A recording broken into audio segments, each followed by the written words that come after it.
Hello, everyone, and thank you for signing up for our webinar today, 7 Employee Experience Trends That Will Dominate 2019. My name is Lindsay Gates, and I'm on the Limeade marketing team. If you have any tech issues, feel free to reach out. I'm here to help. Just reach over the GoToWebinar platform. We have a jam-packed agenda, so in an effort to respect everyone's time, we'll kick it off right away so we have time at the end for Q&A. Over to you, Henry. Hey everyone, welcome. This is Henry Albrecht, the CEO of Limeade. We're excited to just jump right in. Ho, ho, ho, and let's get started. I love the title of this, by the way, Dominate. We'll try to have some fun today. We won't get too aggressive on the call, but other than that, we're really looking forward to talking about employee experience. It's on the tip of everyone's tongue, but not everybody knows what it is, so we're excited to jump in. Jason and I are students of this topic. We think about it all day, every day. And we're excited to talk about the trends we're seeing as we scan and research the market. So we hope we've done some homework for you and saved you some time and effort, and you'll leave here with some really actionable tools. A little bit about me. I'm the guy on the left. You'll recognize me throughout the rest of the presentation as the little glasses icon, and Jason will be the well-dressed sport coat icon. Limeade, just so you know, is an employee experience company that has solutions for well-being, employee engagement, inclusion, and communications in one place. Jason, welcome. Henry, thanks for having me. Just a little bit of background about me. I spend as you mentioned, most of my life thinking about employee engagement, employee experience. I'm a keynote speaker, an author. I just published a new book called Unlocking High Performance, and I also work with employers to help them create better employee experience. So I'm excited to be here. Thanks for having me. Awesome. And also generally a cool guy in my opinion. Well, I appreciate that. So what is employee experience? How would you define it? So let's get into this because I love talking about this topic because, for the last couple of years, it's felt like employee experience was kind of this big buzzword, right? It's been talked about so much, tossed around so much, used in marketing so much that some people kind of dismissed it as a buzzword, but I think it's way more than a buzzword. In fact, for me, I think it marks an important shift in our work.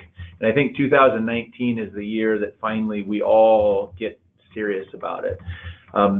If a little background, I think if we look back, we've been at this work of employee engagement for 20 years, at least calling it employee engagement for 20 years. And yet, after 20 years, the results are still pretty mixed, right? There's a lot of, some places that are making progress, but there's some places that are not. And when employee engagement came on the scene, the promise was that employee engagement was going to take these sort of intangible elements of work experience, make them tangible and measurable and actionable, and then we'd create all these great workplaces. But somewhere along the way, we forgot that or lost sight of the fact that engagement is an outcome, right? It's a unit of measurement. It's creating and shaping employee experience.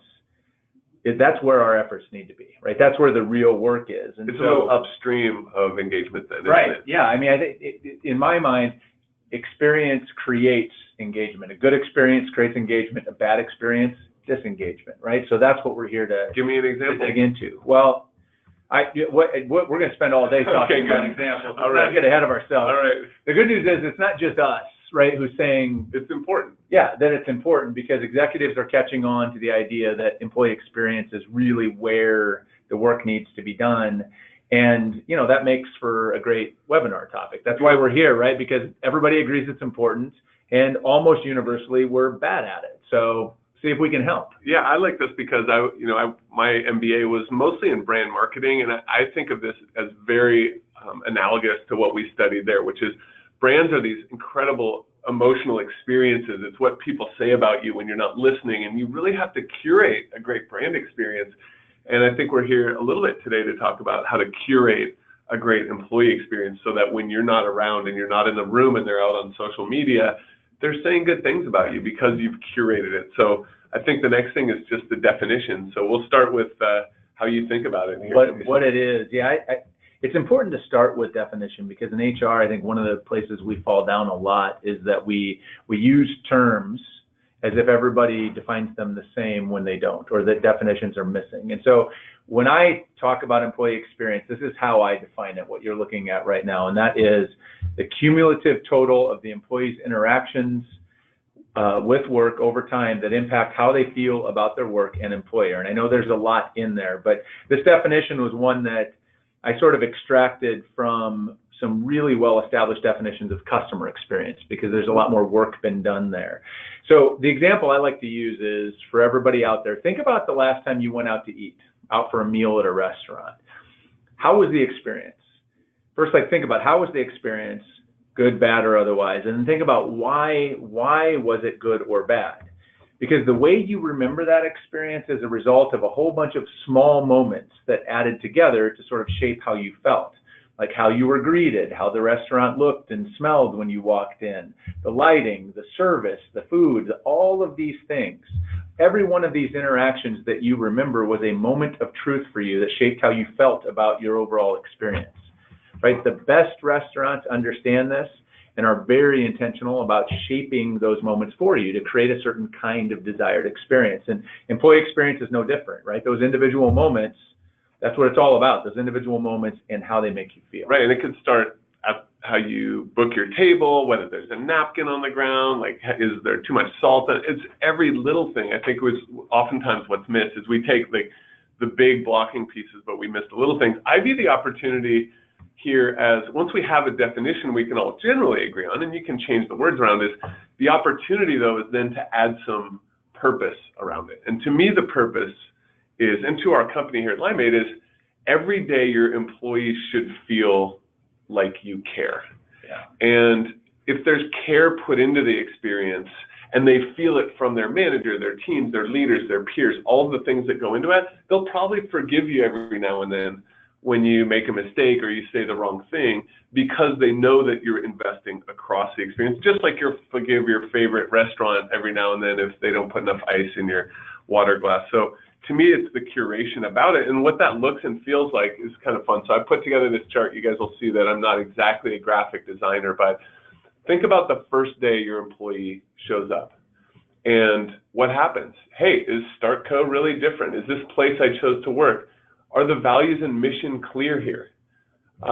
Is this a cool, hard project? Wow, this is fun. Oh, I got some great coaching and it didn't feel good, but at least I felt heard. So as you think about people's journeys through their employment at a company, there's all kinds of ups and downs. Maybe there's some mergers and acquisitions that are stressful, and you have a baby and that's such a high, but there's postpartum depression afterwards, and you join a group that makes you feel more included, and you learn a new skill, and you get a promotion, and you win an award.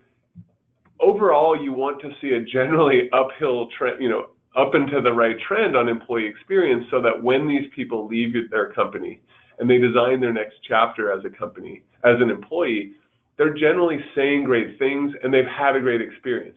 If you can curate this the right way and get the outcome of engagement collectively across 10 or 50 or 100,000 employees, you will see amazing business results. So this is what we're trying to do, is get you to curate the journey over time. And by the way, we'll send these slides in case you want to see some of these crazy graphics. So cool. Curate it, Jason, back to you. That's a lot. Yeah. I mean, that's a good foundation, though. I think hopefully we have at least set the foundation of what we mean when we say employee experience. And so now we're going to dive into these 7 trends that we promised, these trends that Henry and I agree are going to dominate 2019. And the way we're going to do this is we're going to share the trend, and then we're going to give you some tips for how to take action so that you can take those trends and dominate next year. So with that, let's talk about silos, Henry. Silos are my enemy here. I think one of the reasons that a lot of the programs we offer, employee engagement and inclusion and well-being and communications, the reason they sometimes don't live up to their expectation is because of silos, because they're competing VPs between talent, benefits, and safety and compliance and rewards, and HRIS and even the business units themselves compete. And when they compete and don't act collaboratively, programs fail. So here's what I want to say about silos is when they break down, the performance is better. So think of this as an organizational view. The #1 human capital trend was the need to break down functional hierarchies. 73% said the C-suite rarely, if ever, works together on strategic initiatives, but when you do it, when you have this collaboration, your companies grow faster. So silos don't necessarily serve anybody's need at the organization level. But what I get kind of geeked about a little bit is that human beings also don't operate very well at the silo level. We actually started our company in 2006 thinking about what are the intersections between physical, emotional, financial, and work well-being, and how do they work together? And at the end of the day, we have tons of research from U.S. Department of Health and Human Services and SHRM and Bensinger and a bunch of others that say human beings don't work in silos either. So if they don't work for people and they don't work for companies, what can we do to break them down? So we've got a couple tips for you related to that. Oh, Jason, Mr. Sport Coat. So yeah, there I am. And ironically, I'm not wearing a sport coat today. So I hope that doesn't break the illusion for everybody, but I often am. So I think the first is, as HR, as an HR leader, we need to be focused on building bridges, not silos. I think if we're going to think about sticking with, a metaphor to think about, instead of silos, we need to be thinking bridges, and bridges are about relationships. So that happens, I think, on two levels. As an HR leader, it's about you being very intentional about creating relationships and network outside of HR with your peers throughout the organization. So in different departments, different geographies, different countries, depending on how big your organization is, investing time in building those relationships, because those relationships do a number of things. They give you broader perspective, they help you access resources and insight and knowledge that you don't have. And to make that happen, you have to set aside time. So challenge yourself, like once a month at a minimum, to set aside time for a coffee or a lunch or a video chat with someone. So put that as a to-do list for 2019. The other side of it is you have to be the champion for building bridges and relationships for employees, right? Creating opportunities, fostering an environment where employees can get connected to one another, where they can build relationships with their colleagues. Because when they have those great relationships in place, they're going to have a better experience and they're going to be more engaged. Yeah, I agree. Book those meetings, right, Jason? Yeah. And then the only thing I would add to that, and yes, I am wearing the glasses today, is one of the cool things that one of our customers did is they invited the 5 or 6 other people that they kind of were competing with for the eyeballs of their employees, and they invited them into a conference room with a bunch of different colored Post-it notes. And they all put on the Post-it notes, what are our goals and what are the key activities and metrics we want to achieve? And what they found is that they all had different colored Post-it notes, but they were all bunching together. It turns out they actually had very common goals, and yet they were kind of competing for resources they didn't have to. It allowed a level of coordination on things like communication and what they ask of the leadership team and what sort of technologies they acquire and all of the efforts that go around that. There was way more commonality than they thought. So I would do that exercise, book that now, and then maybe you actually book a 3-hour meeting, an hour and a half for talking and an hour and a half for a great lunch afterwards so that you can solidify those discussions in a much more kind of social way. Jason? Well, and I think I think on that same trend, I think take it to a next level then. I mean, get yourself on the same page in HR, but if you're going to be working on employee experience, you also need to bring the functional business leaders and the managers in and the employees in to this conversation, because they're the ones that spend more time actually shaping and living in the experience. And so bring them to the table, right? It's a big tent, bring as many people into it as you can. I love that. So yeah, it's not just a functional Post-it exercise, it's a whole company exercise. Indeed. That's really cool. Okay, cool. So big data. AI. All right, so let's talk about artificial intelligence. Artificial intelligence is one of those topics that dominated the headlines in 2019, right? You couldn't turn around, at least, without seeing an AI headline on business magazines or popular media or whatever. And it's a topic that I think is still pretty poorly understood, and there's more questions probably about it than there are answers. But in my observation over the last year, Henry, was that there's sort of two buckets, I guess, of headlines you hear. On the one hand, you read about all of the stories about how AI is coming for our jobs and that we're all likely to be kind of wandering the planet jobless, the robots are taking over, yeah. The robots have everything. And then on the other side is these amazing, incredible things that AI are doing, like composing symphonies and, like all this crazy stuff. So I know this is something you're passionate about and you follow closely. What have you seen around AI that gets you excited? Yeah, I mean, there are some really cool things out there. So I was involved in a company that videotaped surgeries and used both crowdsourcing and machine learning to basically rate the quality of surgeons. As you know, in this country, healthcare is amazing, but a lot of people don't get the care that they need. And they actually found that machines could do a better job of rating the quality of a surgeon and telling people exactly how to improve than the super qualified surgeons that hired those surgeons. So it's working today in really cool ways. Even at Limeade, we're using it to auto schedule little breaks in people's times when they might be the most stressed, so they can take some time, chill out, get that walking meeting in, or meditate so that they're ready to do the rest of the day's work. So we're seeing some really cool applications. Sorry, next slide is, but even with that, as tech is getting smarter, people are getting lonelier. You can see, this increasing trend on loneliness, social isolation. As someone who has 3 young kids, just getting them not to stare down at their phone so much and look up and have a human connection is so important. And we're really worried here at Limeade about, in the employers we serve and the employees we serve, just this lack of social connection. So I think robots can help us, but I don't think that at the end of the day, they're the be all end all, at least in the short term. Jason, what's your kind of takeaway here? Well, I mean, I think it dovetails right off of what you just said, because I think what's going to happen in the next couple of years, I think, is that you're going to, in 2019, there'll be a lot of this, is we're going to see technology coming from HR tech that will be able to, or sort of offer up the ability to replace almost every human interaction, right, that happens in HR, whether it's customer service or whatever it is. And that's going to sound really attractive and really sexy and really interesting.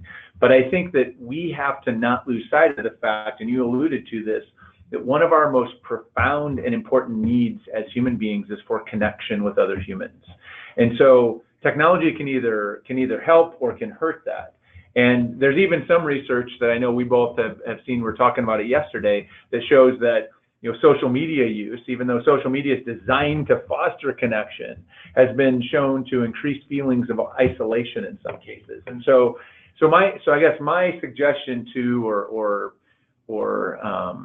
advice or recommendation is that as you're thinking about AI, particularly in the realm of employee experience and employee engagement, I want to challenge yourself with this question. Will this tool help the employee feel more connected and included at work, or will it make them feel more disconnected? And if it's disconnection, step back. Right. I bet there's some of you out there who have absolutely terrible, horrendous managers.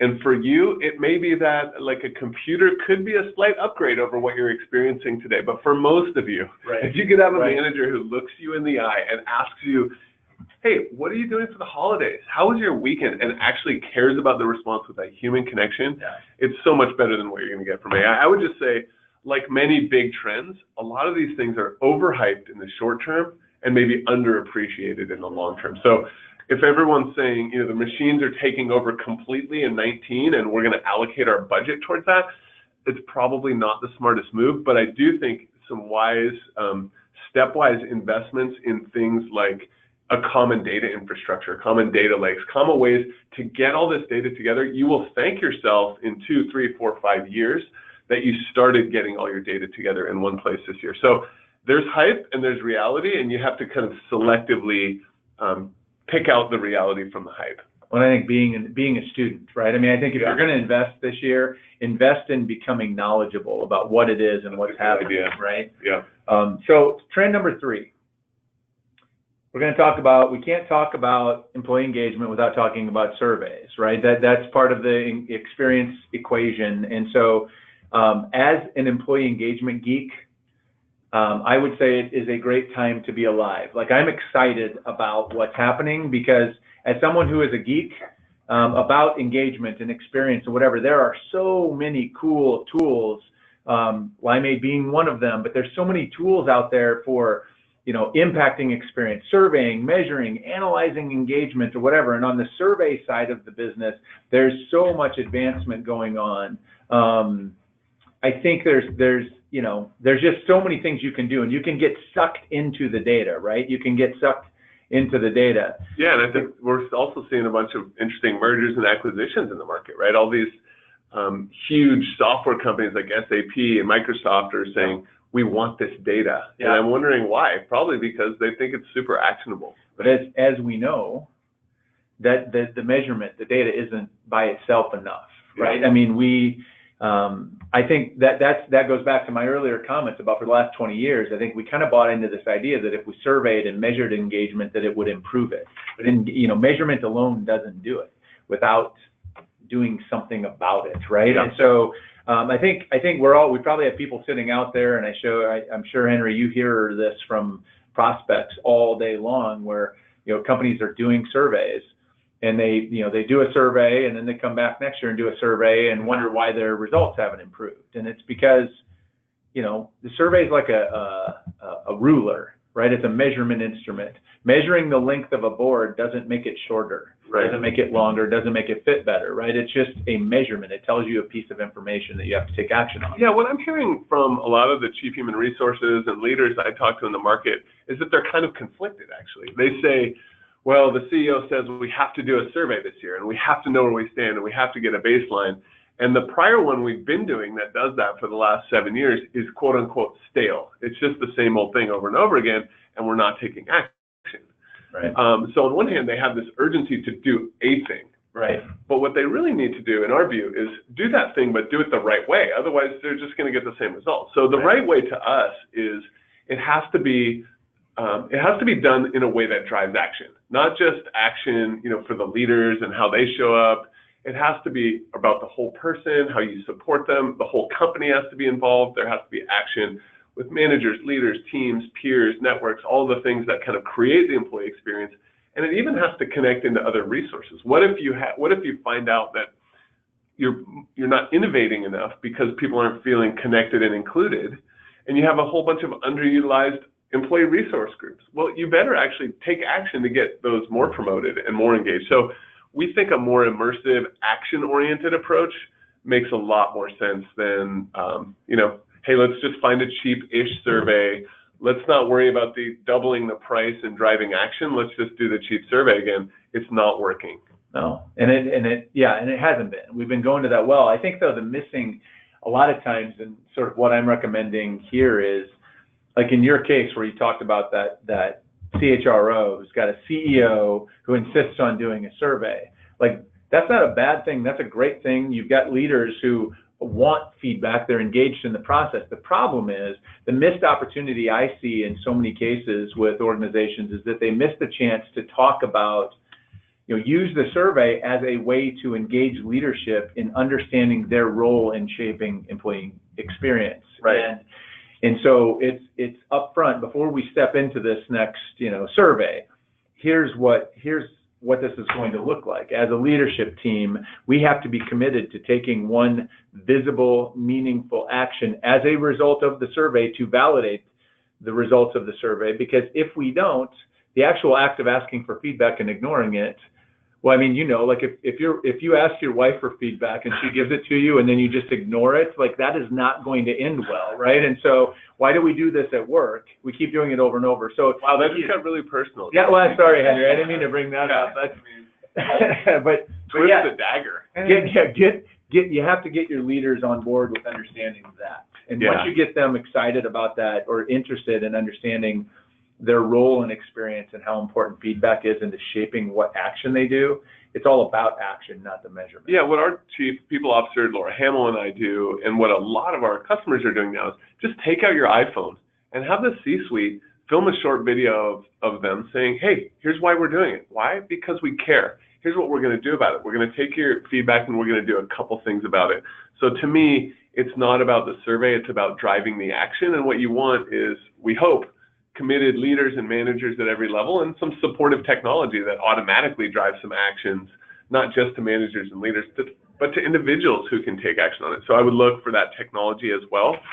And I think that's directly connected to the next trend we see, which is if you say you're going to do something and you don't do something, it might erode trust. So trust is still a big deal. I think in 2019, it's becoming an even bigger deal, and I think we're going to dig into why in a second. It is. We've known, I mean, it should be, there's probably people saying, you're watching this saying, well, duh, like we know trust is important to creating a great employee experience. We've known that for 20 years. Trust is central to what it takes to make a great experience. Here's the reason this is a big trend, is that if you go look at, one of my favorite reads every year is the Edelman Trust Barometer. It comes out in January. It's produced by the Edelman Intelligence Unit, and it is the largest study of global trust in society. They collect over 30,000, survey responses across 28 countries. It is a massive study, and it's really, really enlightening to read.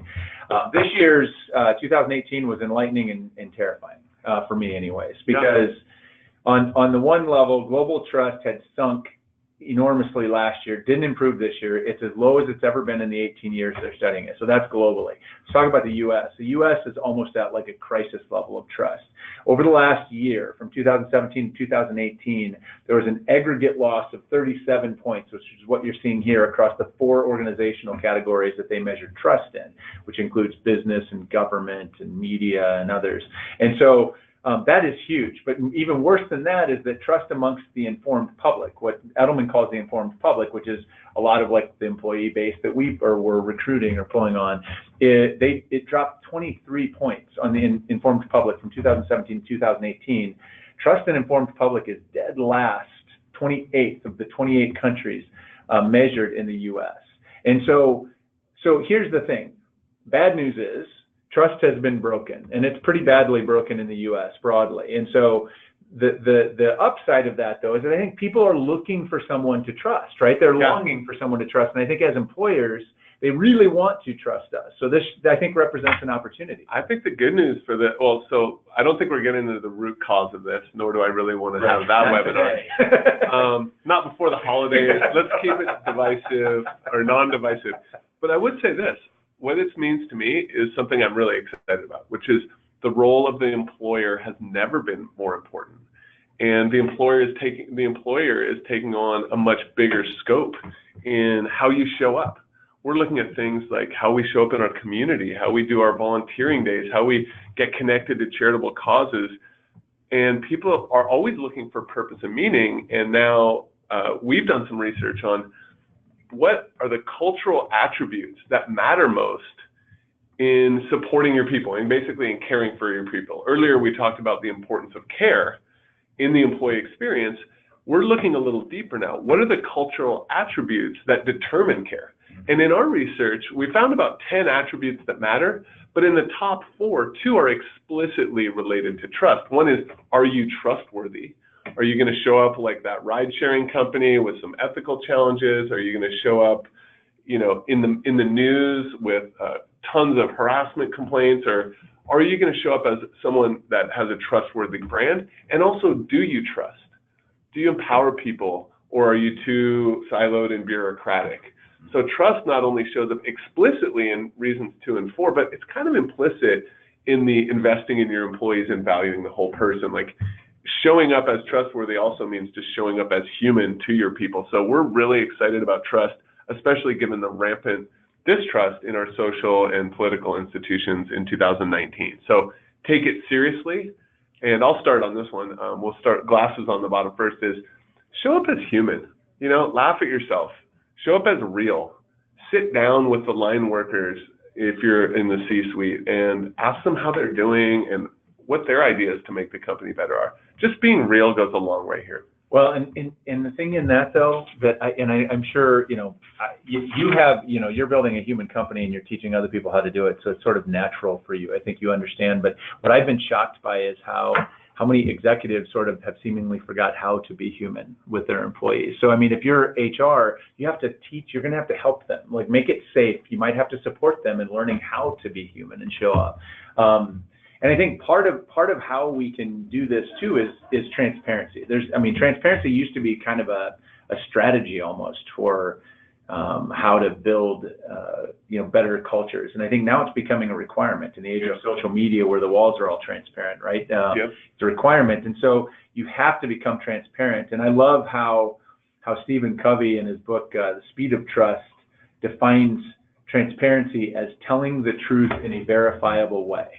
I've always loved that sticks with, like, that makes it actionable and sort of helps you understand how it looks. And I think transparency is so powerful because it's not just, well, and let's say it's not just about open books. Like, everybody thinks, well, we have open books, we're transparent. That's not what I'm talking about. I'm talking about transparency of decision making, right? Can you stand up and explain why someone got promoted or didn't, or got hired or didn't? Can you, you know, I know you had some examples of what that looks like. Well, I was just thinking, one of the most powerful moments in our history was one of the worst times when we had some real challenges internally several years ago.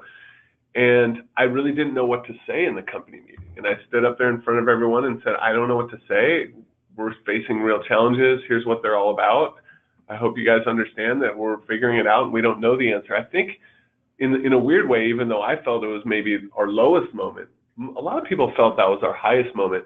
And I think especially for companies who want to be innovative. If you look at what's important to the CEOs, Gallup did some interesting research here. You know, it's things like culture and diversity and inclusion, but it's also innovation. And innovation requires you to be able to fail.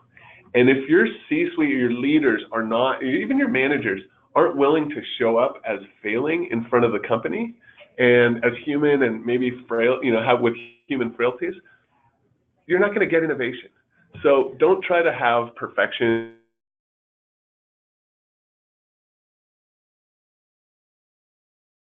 Jason, I love it. I love it. Sorry, we're going to Love is the Killer App. Love is the Killer App. Yeah, it's Go ahead. 2002. Tim Sanders, who was an executive at Yahoo, was the one that introduced us to this phrase, Love is the Killer App. He wrote a book about it, and it was all about how, you know, caring and being generous in business was actually a great business strategy. And for whatever reason, it took 17 years for it to make its way fully into HR, I think. But I think 2019 is a year where Love becomes the killer app for HR, for employee experience, right? And so, I think this makes sense. If you look at the data about, you know, anybody's employee, you know, experience data or employee engagement data about what drives employee engagement, there's always things at the top of the list, like, well, like we just talked about, trust and being trusted, feeling valued, being appreciated, knowing someone cares about having you. A friend at work. Right. And when we talk about these things in our personal life, we use a particular word to describe it. It's love. It's love, right? And so it turns out employees want to feel the love at work too. And I think employers are starting to get that finally. Yeah, and what we've found in our research, and this is work we did with Quantum Workplace and also some American Psychological Association research, is when you feel your company cares, you're more engaged at work. And a lot of people say, well, a company can't care. A company is only for profits and losses. A company can be perceived as caring, and that's what's important, because a manager cares, because the people, you like your friends at work. And then 93% of employees said that when they feel valued, they're motivated to do their best at work. So I guess I would say, even though it's flower power, it's real power. And I think one example of that is, you know, we have an airline customer that's known worldwide for the way that they embrace the concept of love and teamwork and peer-to-peer respect and irreverent kind of positivity at work. And guess what? One of the most successful businesses in the history of the world, and certainly known worldwide for how amazingly they treat their customers. So I think that's must be something to this whole love There's thing. something in that little plastic cup of airline water that makes it taste a little bit better. And so I'll start on this one, Jason. Our take is, it's not just a thing that, you know, not every CFO and COO in their starched business suits are going to want to talk about love every day. Okay, it's just not everyone's as fun loving as you and me, Jason. But I would say you can put a report card to this. You can measure how your culture and leaders or managers or physical environment shows up from a care.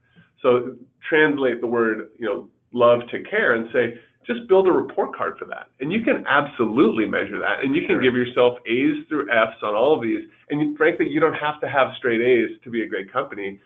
You know, I think if you move your D's to C pluses and your C pluses to B's, you're probably ahead of the curve because you've operationalized something, you know, to your point above, that really matters. Yeah, and that was a really interesting and I guess reassuring finding when I was doing research for the book and I was profiling companies that have built exceptional employee experiences. What I kept running into was that's exactly what they were doing, is that they were They were operationalizing appreciation for employees. And, and the reason they were doing that is because traditional recognition fails in a couple of ways. One is traditional recognition programs largely only recognizes one group of people, and that's the high performers, right? The exceptional performers, and that's a small percentage of the total. The other thing it does is very infrequent, right? You show up every day, you only get rewarded once a year, and that's only if you're exceptional. And so what I was seeing was organizations that were doing things like, they were operationalizing shout outs. So every time they had a team meeting, they would set aside the first 10 minutes to go around the table for everyone to vocalize appreciation of their colleagues, those who were having an impact or had done something that was meaningful. Or they have implemented peer-to-peer technology solutions that make it easy to sort of say, hey, God, I really appreciate that thing you did, or that you showed up to help on this, or, but it wasn't, the idea was they're engaging everyone in appreciation. So it's not just the managers and leaders, but they're also making sure that people are seen and acknowledged every day. Yeah, I love that. And, we just fun things like, wall sits and walking challenges and high fives and activities that make it okay to, be a little irreverent and caring in the office is fun. And one of them, actually, we've done ties to our next trend, which is, if you have a social network at work, giving people a couple points for doing something about inclusion, like having lunch with someone from a department they've never met before, letting them post it and share that love is also awesome. And inclusion is becoming much less about, just quotas and avoiding litigation, isn't it? In 2019. Well, and it's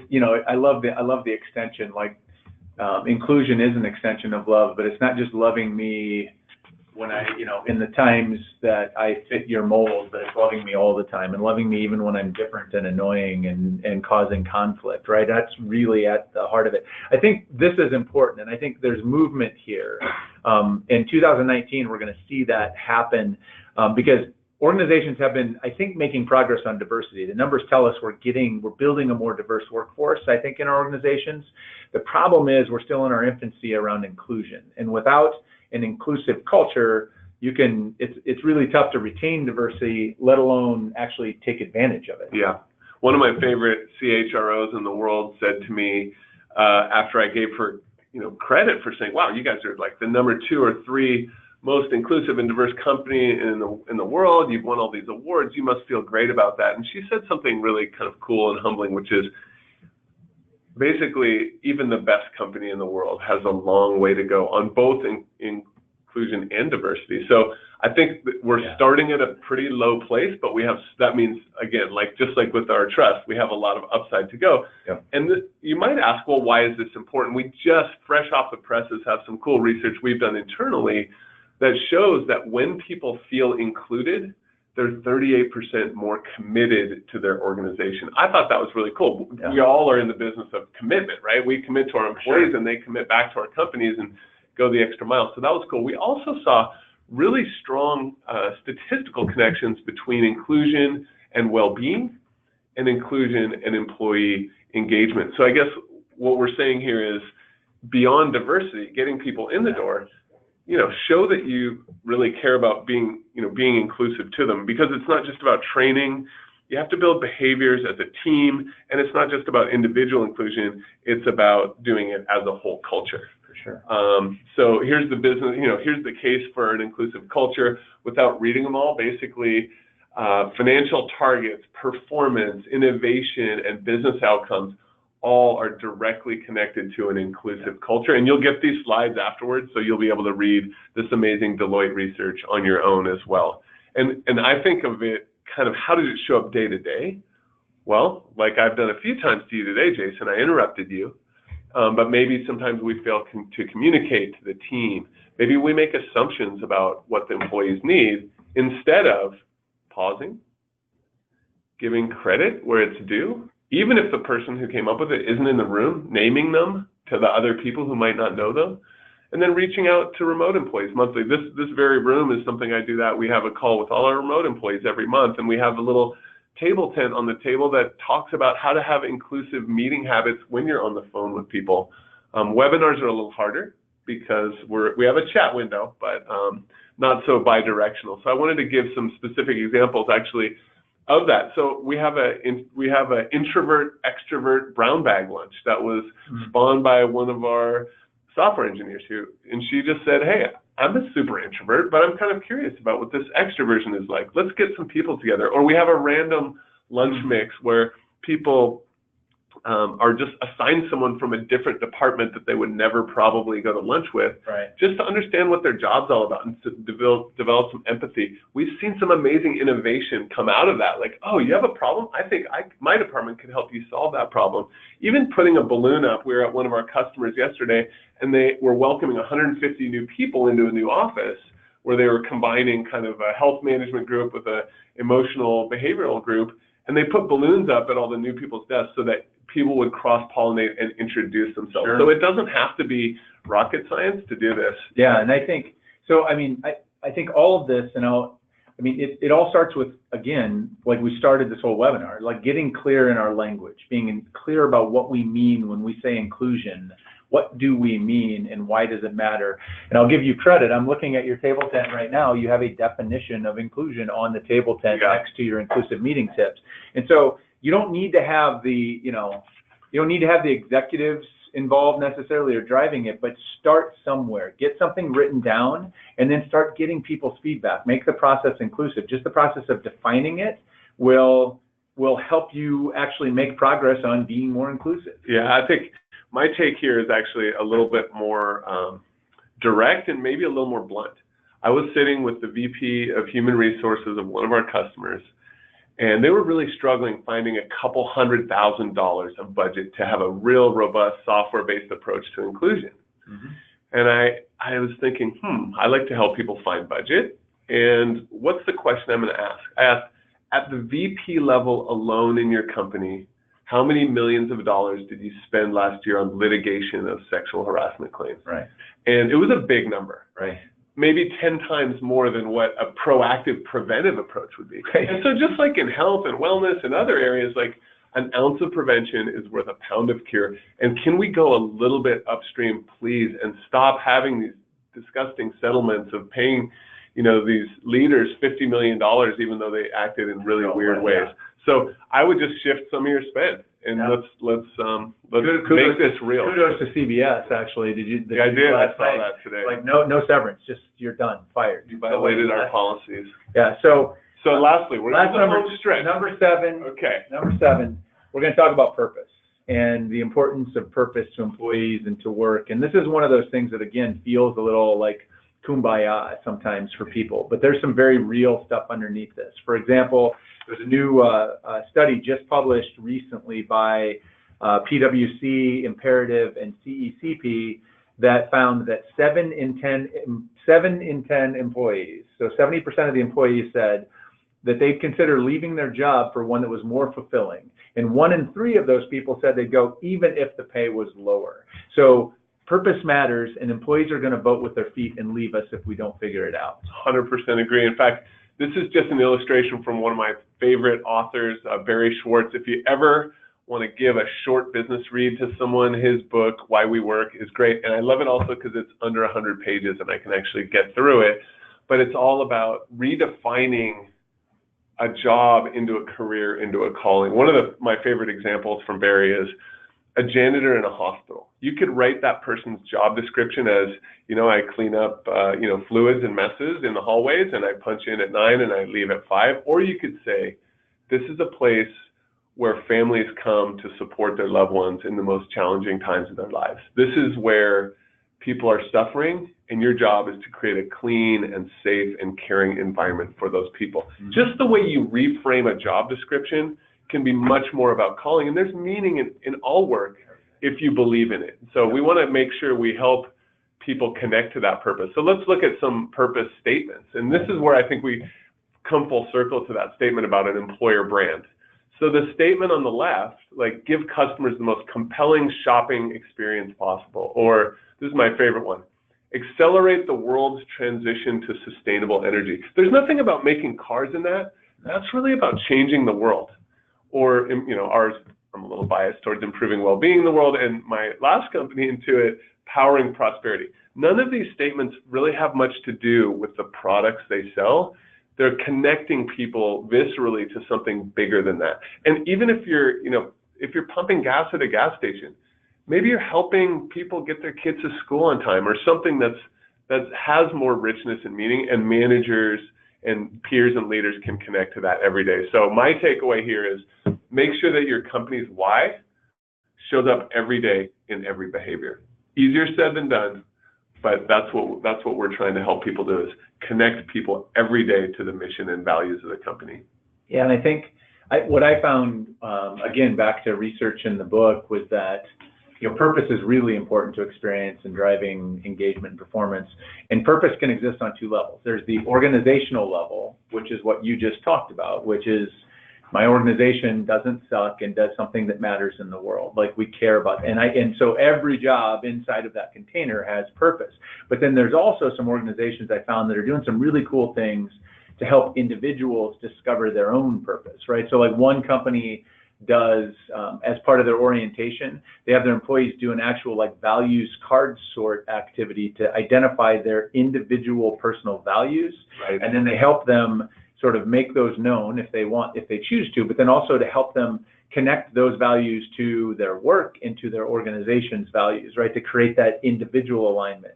Another organization uses a tool that assesses purpose to help them identify what their purpose is individually, and then connect that to their work. And so I think it's a two-way thing. Like if I were drawing, it's an arrow coming from both directions, right. The organization and the individual. And when you do both of those things, it's magic. Yeah, and I like how you said that too, because there are tools and technologies to support this. Yes. And yet, technologies and tools aren't enough to support it, because at the end of the day, you have to ask those probing questions.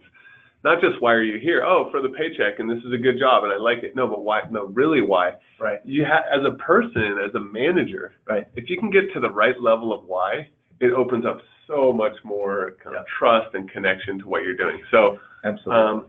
That we've boiled down hundreds of research studies, hundreds of webinars, a lot of cool research that Jason and I, because we're nerds, read all day, every day, and tried to put them into 7 simple trends that you can use to help dominate your 2019. My takeaway thought is that I'm entering 2019 with all this science that in research is informing me to just be super grateful for where we are. We've talked today about there's a lot of challenges we face, but within every challenge is a huge embedded opportunity. And if we're ever going to seize the day on well-being and inclusion and engagement and all the aspirational things we care about, now is the time to be a change maker.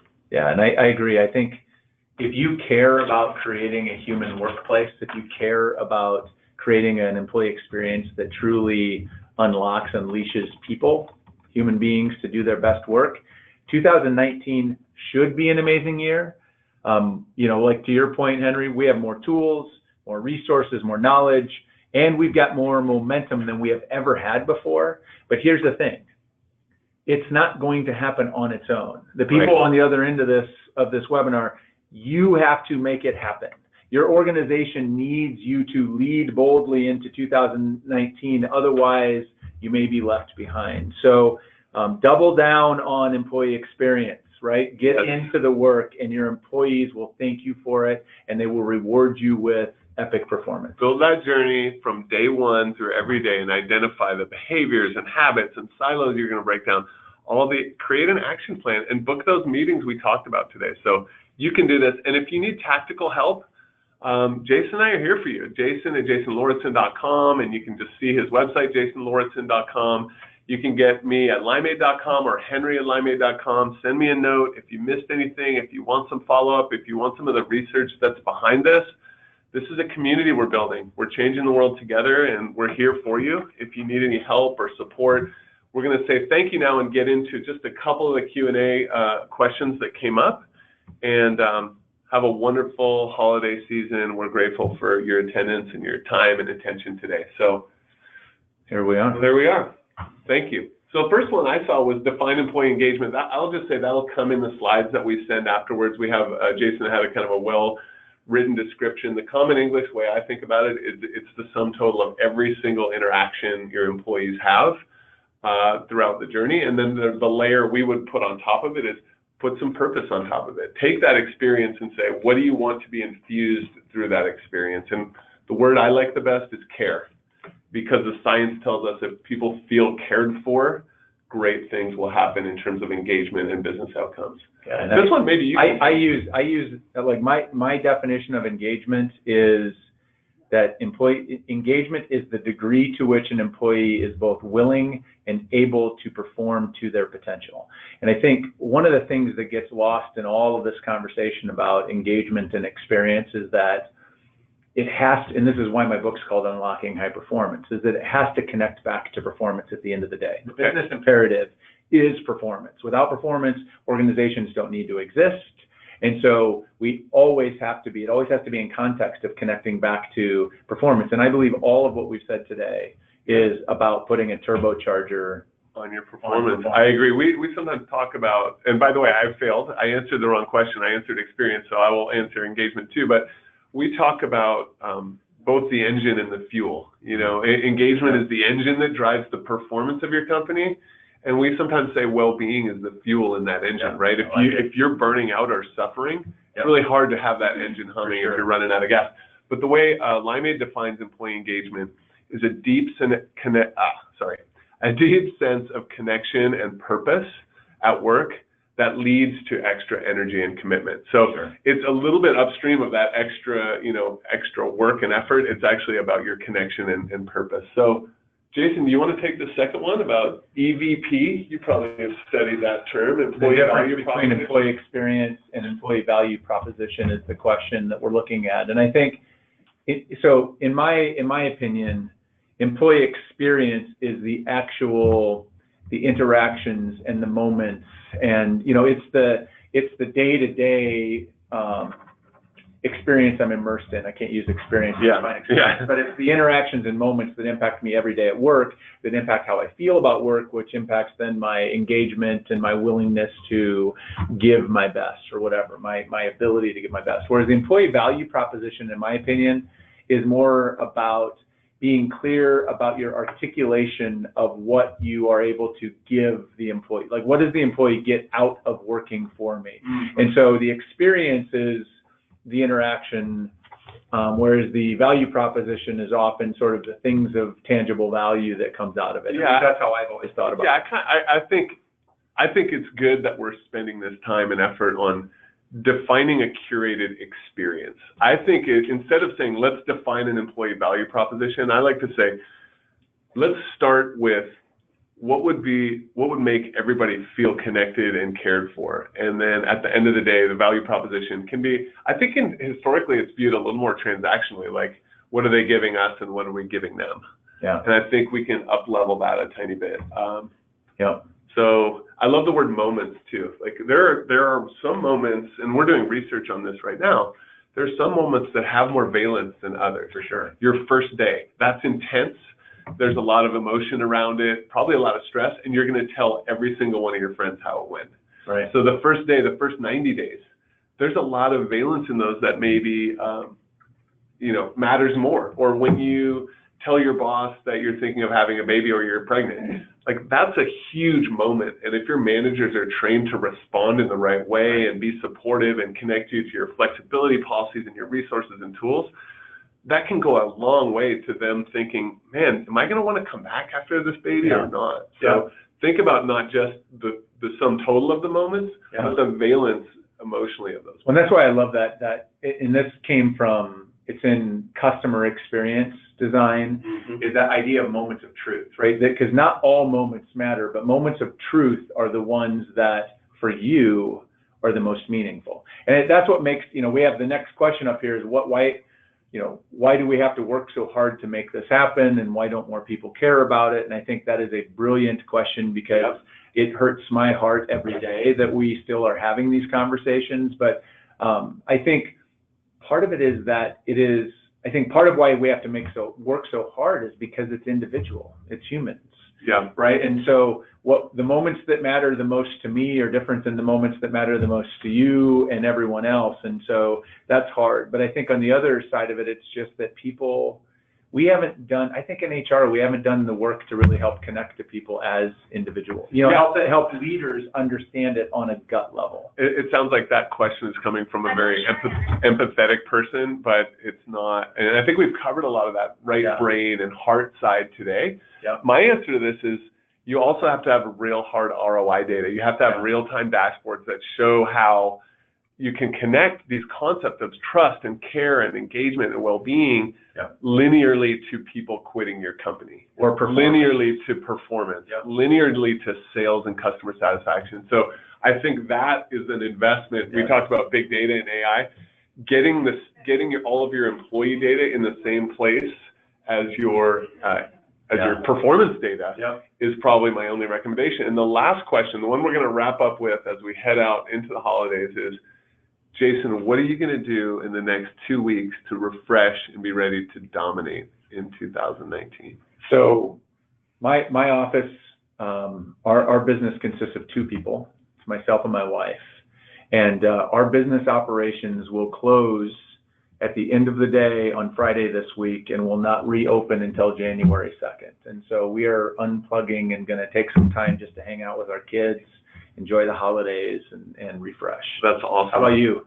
I am on one last business trip this week. I'm looking forward to that because I love my job, but then I'm also going to totally unplug. We're going to go to a remote lake where no one can find us and put our little shiny glass devices away and play cards and do crossword puzzles. So good for you. Thanks everyone for attending. We're really grateful. Again, it's henry@limeade.com, and you can look at jasonlauritsen.com for more information, and we'll send out the slides afterwards. Happy holidays, everyone. Take care.